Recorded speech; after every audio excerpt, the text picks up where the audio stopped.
I hear you. And I'm really glad that you connected with people on an honest, real level. I really believe that's why you're where you're at right now. So now that you're in this spot, you have lots of different types of topics and interests that you can pursue. Like you started out saying universal health care. I know that you worked on some broadband things and several other types of topics. Is there a particular one that you feel accomplished about, or you feel that's a possibility that could move a little further?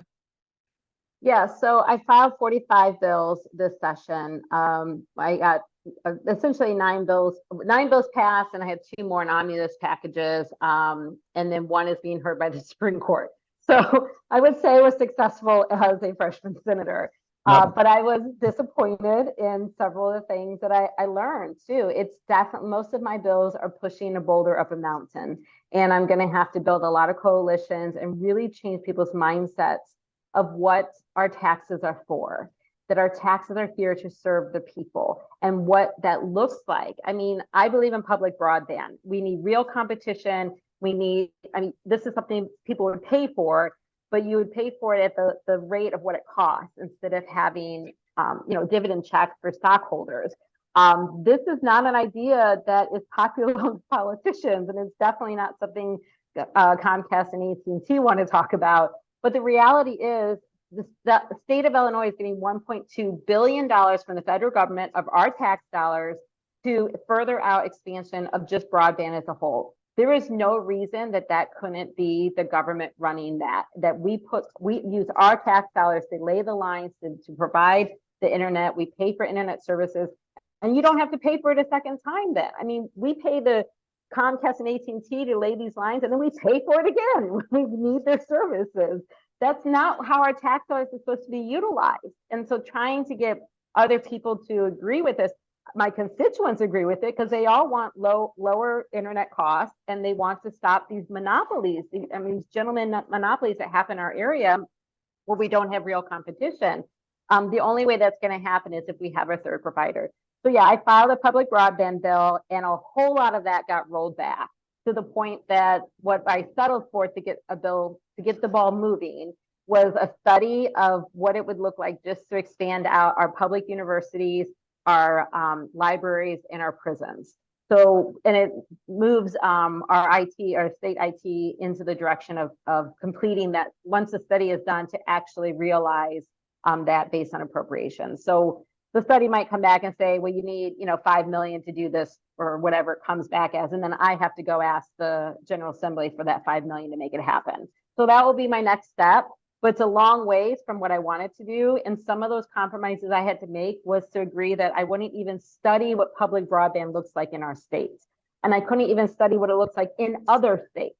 Like, this is how much of a hold some of these corporations have on our entities. And this was all happening. We were negotiating a lot of this at the time that ComEd was having their bribery charges laid out. So it's like, and AT&T had already admitted to bribery charges before that. So it was just like the frustration of like knowing all this is happening and the hold that they have had on our government. So that will continue to be a fight. The one that I'm excited about that will be hopefully heard in veto session is moving the state to zero emissions. And this was another example. We started off with a broad look. California and New York and some of these other states have already said that new sales after 2035 have to be zero emissions. We had pushed it out to 2045.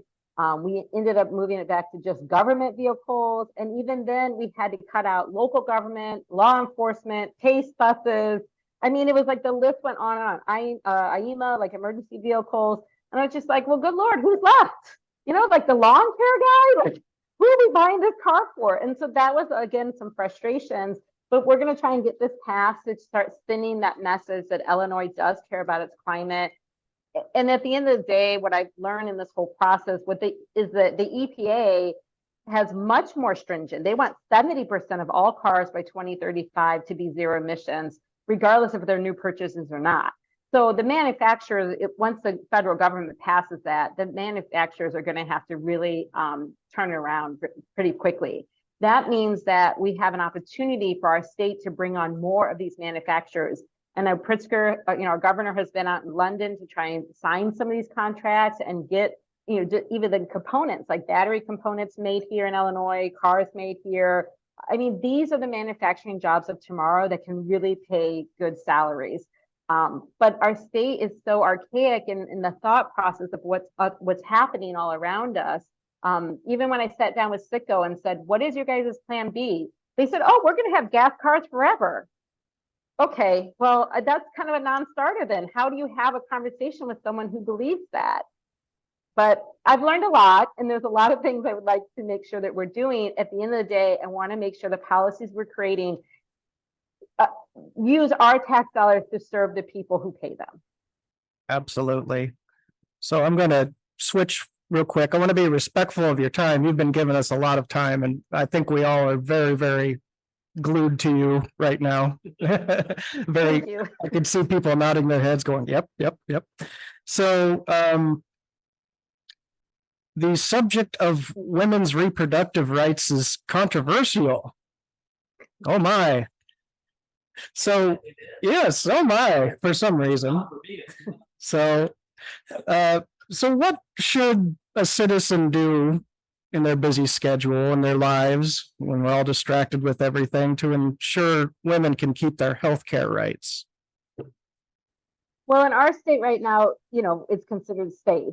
I think ultimately we should probably codify it into the Constitution, and that's a referendum, and that's, the General Assembly can set that as a referendum and put it on a ballot. I do think that's the way to go. Mm-hmm.